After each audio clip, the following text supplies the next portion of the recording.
때는 모세와 이스라엘이 출애굽을 하고 광야를 지나던 시기입니다. 어느 날 모세의 장인 이드로가 모세가 애굽으로 들어가기 전에 두고 왔던 모세의 부인과 두 아들을 데리고 모세를 찾아옵니다. 첫째 날은 이드로가 주관하여 하나님께 제사를 드립니다. 그리고 둘째 날부터 본격적으로 사건이 벌어집니다. 우리 18장 13절에서 14절을 다 같이 읽겠습니다. 다 같이 읽습니다. 시작. 이튿날 모세가 백성을 재판하 앉아 있고 백성은 아침부터 저녁까지 모세 곁에 서 있는지라. 모세의 장인이 모세가 백성에게 행하는 모든 일을 보고 이르되 내가 이 백성에게 행하는 이 일이 어찌 됨이냐. 어찌하여 내가 홀로 앉아 있고 백성은 아침부터 저녁까지 내 곁에 서 있느냐. 아멘. 이튿날 이드로가 모세를 유심히 관찰합니다. 관찰해 보니 모세가 하루 종일 앉아서 뭔가를 하고 있습니다. 거기에 백성들은 모세 주변에 서서 하루 종일 기다리고 있습니다. 이걸 보고 이드로가 말합니다. 내가 지금 혼자서 뭘 하고 있느냐? 그리고 백성들은 왜 하루 종일 내 곁에 서 있느냐? 이에 대한 모세의 답변이 15절입니다. 모세가 그의 장인에게 대답하되 백성이 하나님께 물으려고 내게로 옴이라. 아멘. 백성들이 모세에게 왜 온다라고 합니까? 하나님께 물으려고 온다고 합니다. 참 공감이 되는 이유입니다. 우리도 인생을 살면서 평생 많은 질문을 합니다. 예를 들어, 하나님, 저는 전공을 뭘 해야 합니까? 그리고 학교는 어디로 갈까요? 그리고 하나님, 저 어느 회사에 취직해야 합니까? 그리고 하나님, 저는 누구랑 결혼합니까? 요즘 세태도 그런데 그냥 혼자 살면 안 될까요? 그리고 결혼을 해도 부모님이 너무 닥달해서 그런데 그냥 혼자 살면 안 됩니까? 부인이랑? 애 없이 그냥 사는 건 안 됩니까? 그리고 하나님, 저 회사에서 너무 화가 나는데 그냥 들이받고 그만둘까요? 하나님, 이런 일이 있었는데 누가 더 잘못했습니까? 저 권사가 잘못한 거 아닙니까? 하나님, 자녀가 속 썩이는데 어떻게 해야 합니까? 하나님, 저 너무 아픕니다. 아픈데 어떻게 해야 합니까? 하나님, 이제 제가 인생의 황혼기인데 마지막으로 어떤 준비를 해야 합니까? 여러분, 이처럼 남녀노소를 불문하고 어떤 공동체든지 우리에게는 참 많은 질문들이 있습니다. 그러면 그 질문에 대한 최고의 답이 뭘까요? 당연히 만물을 주관하시는 하나님께서 답을 주시는 걸 겁니다. 그래서 백성들이 모세에게 오는 것입니다. 모세가 하나님과 통하니까.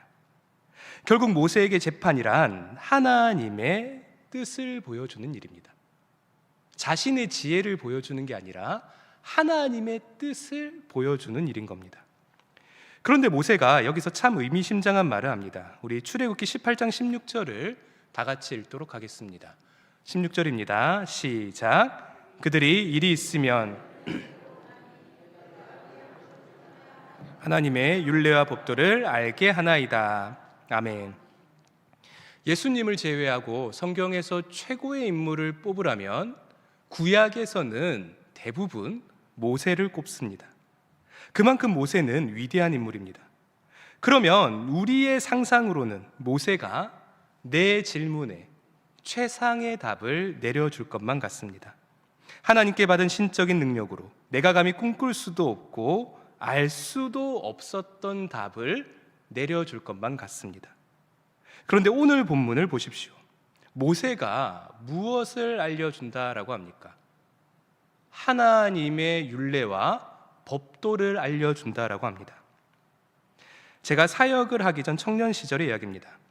제가 한 교회 청년부에 출석을 했는데요, 모든 청년들이 그렇듯이 예배 후에 순모임에 참석했습니다. 그 순모임에서 기도에 대한 이야기가 오갔는데요, 그때 저랑 동갑이던 한 청년이 이런 말을 합니다. 나는 기도를 하면서 사소한 모든 내용도 하나님께 물어본다. 그래서 제가 말했습니다. 그러면 너는 최근에 하나님께 뭘 물어봤는데? 그러자 그 청년이 이런 말을 합니다. 얼마 전에 길거리를 가다가 너무 마음에 드는 청바지를 발견했는데 그 바지를 살지 말지 하나님께 물어봤다라는 겁니다. 그 청년이 기도 응답을 받았을까요? 못 받았을까요?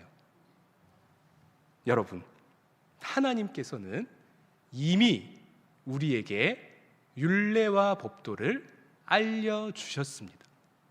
이미 알려주신 겁니다. 그래서 우리는 그 율례와 법도가 무엇인지 알아보고 우리 각자의 삶에 적용하면 되는 겁니다.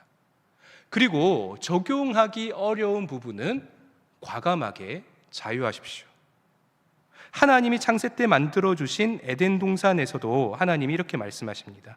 모든 것은 임의로 먹되 모든 걸 너 마음대로 하되 선악과만은 먹지 말거라. 선악과만 안 먹으면 되는 겁니다. 즉 하나님께서는 우리에게 자유의지를 허락하셨고 상당히 많은 자유와 매우 적은 금지 규정을 주셨을 뿐입니다. 이처럼 오늘 본문의 모세도 시시콜콜 온갖 것의 방법과 규칙을 설명하지는 않습니다. 그저 하나님의 율례와 법도를 백성들이 알게 할 뿐입니다. 자, 모세가 이런 식으로 일을 하고 있다고 하자 이드로가 다음과 같은 말을 합니다. 17절입니다. 모세의 장인이 그에게 이르되 내가 하는 것이 옳지 못하도다. 이드로가 대뜸 옳지 못하다라고 합니다. 우리가 보기에는 모세가 잘하는 것 같은데 이드로는 아니라고 합니다. 그러면 도대체 모세의 무엇이 잘못된 것일까요? 우리 18절을 다 같이 읽겠습니다. 18절입니다. 시작. 너와 또 너와 함께한 이 백성이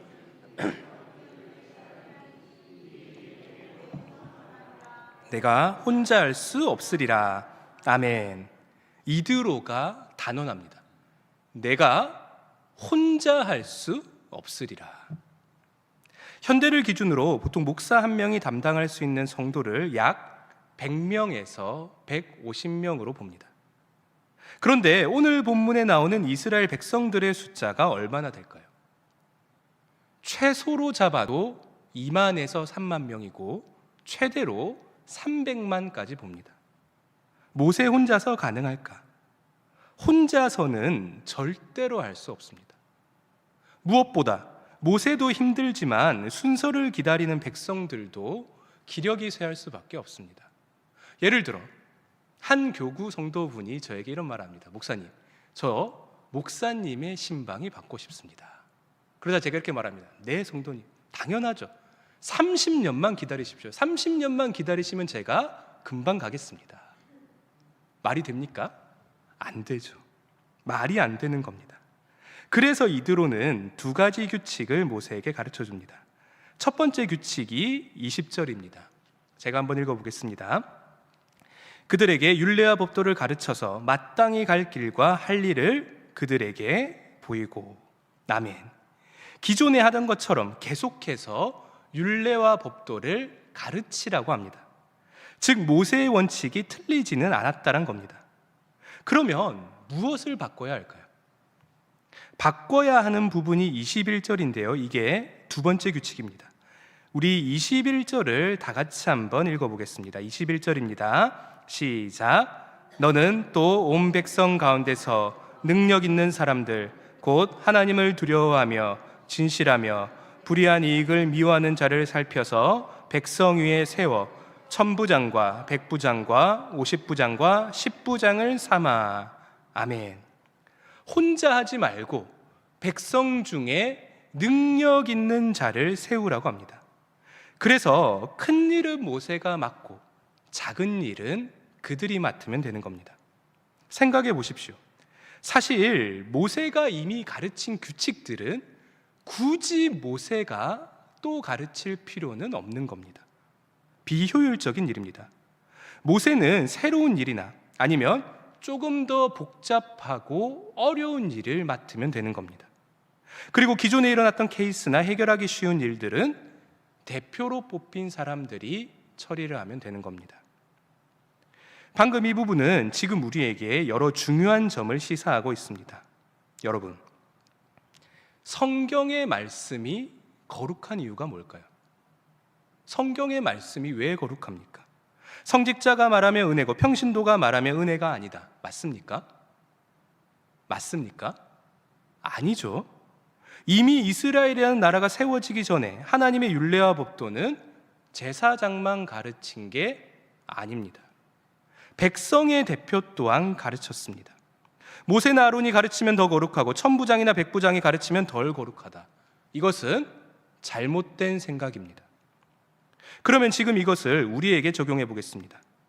우리 신일교회에는 위임 목사님을 비롯하여 여러 목사님들과 전도사님들이 하나님의 말씀을 선포하고 있습니다. 그러면 오늘 본문에 나오는 천부장과 백부장 같은 존재가 누굴까요? 각 교구의 교구장과 구역장일 수 있습니다. 그리고 교회 학교의 교사들일 수도 있고요.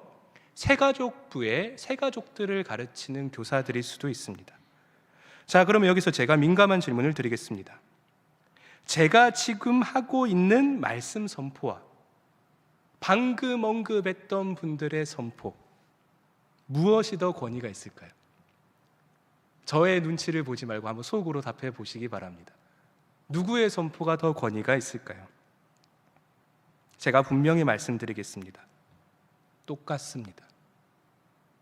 똑같습니다.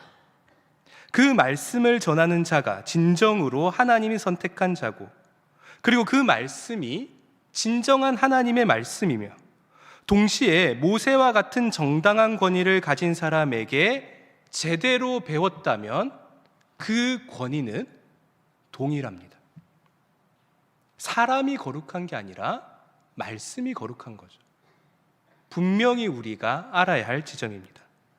그러기에 첫째로 가르치는 자리에 계신 분들은 정말 치열하게 준비하셔야 합니다. 나의 부족함 때문에 하나님의 거룩한 말씀이 가리지 않도록 열심히 준비해야 하는 겁니다. 절대로 게으르지 마십시오. 사심으로 말씀을 바꿔서도 안 됩니다. 그리고 둘째로 그러한 분들이 준비한 모임에 참여하는 분들은 집중하시길 바랍니다. 집중하셔야 하는 겁니다. 가르침을 전하는 자에게 우리는 집중해야 합니다. 교구장, 구역장, 교사, 그리고 각 위원회의 직분자에게 하나님이 부여하신 권위가 있습니다. 그들을 존중하고 그들의 말에 집중하셔야 합니다. 셋째로 우리를 가르치고 이끌어가는 이런 대표의 자리는 그만큼 중요한 자리이기에 신중하게 뽑아야 하는 겁니다. 방금 봤듯이 모세 혼자서는 할 수가 없습니다. 그래서 백성 중에 대표를 뽑아 모세를 돕게 해야만 합니다. 그러면 이러한 중요한 대표인데, 이만큼 중요한데 그 대표로 어떤 사람을 뽑아야 할까요? 여러분, 우리 교회에 어떤 일이 벌어졌을 때 그것을 분별하고 결정하고 성도들을 가르쳐서 이끌어가는 고난입니다. 어마어마한 고난입니다. 이 고난을 가진 자를 누구로 뽑아야 할까요? 예를 들어 은행에서 10억을 훔쳤다가 걸렸습니다. A라는 대표가 판결합니다. 너 나랑 친하니까 너 무죄. 그리고 B라는 대표가 이렇게 말합니다. 너 평소에 마음에 안 들었으니까 본래는 징역 10년인데 너 200년, 평생 나오지 마. 이런 사람을 대표로 뽑으면 우리의 공동체가 어떻게 될까요? 아마 우리의 공동체가 매우 힘들어질 겁니다. 그러면 대표로 어떤 사람을 뽑아야 할까? 우리 21절을 한 번 더 보겠습니다. 너는 또 온 백성 가운데서 어떤 사람을 뽑으라? 능력 있는 사람들을 뽑으라고 합니다. 그런데 그 능력 있는 자가 누굽니까? 곧 누구를 두려워하는 자? 하나님을 두려워하는 자입니다. 둘째로 어떤 사람? 진실한 사람입니다. 그리고 셋째로 불의한 이익을 미워하는 자를 살펴서 백성 위에 세워 천부장과 백부장과 50부장과 10부장을 삼으라고 합니다. 여러분, 21절은 분명 능력 있는 자를 뽑으라고 합니다. 그런데 오늘 말씀은 능력 있는 자가 어떤 자라고 합니까? 정확하게 어떤 사람입니까? 능력 있는 사람은 우리의 평소 생각대로 결단력이 있고 과감하며 용감한 사람이 아닙니다.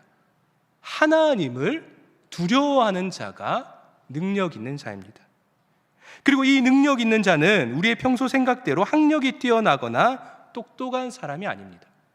능력 있는 자는 진실한 사람입니다.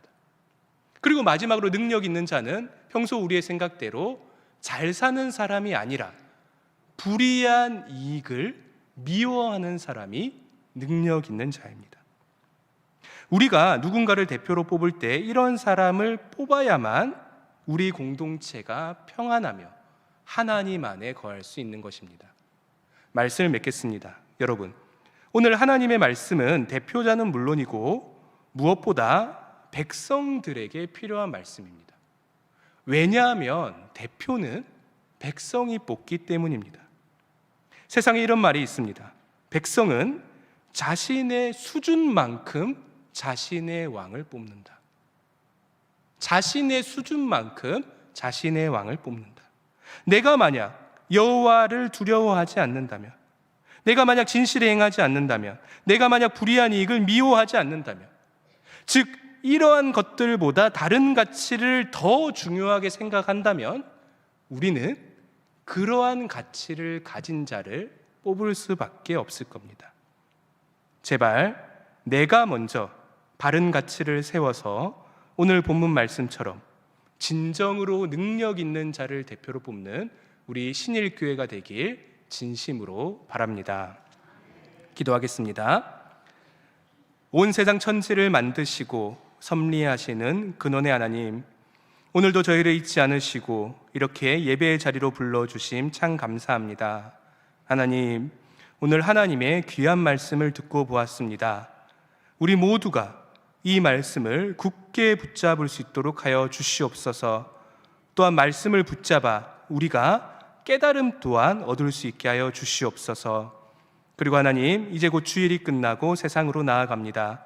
세상으로 나아가는 우리 모든 신일의 성도들 주님께서 보호하여 주시고 지켜주시고 무엇보다 이 나라 또한 긍휼히 여겨주시고 보호하여 주시옵소서. 감사합니다. 예수님의 이름으로 기도드립니다. 아멘.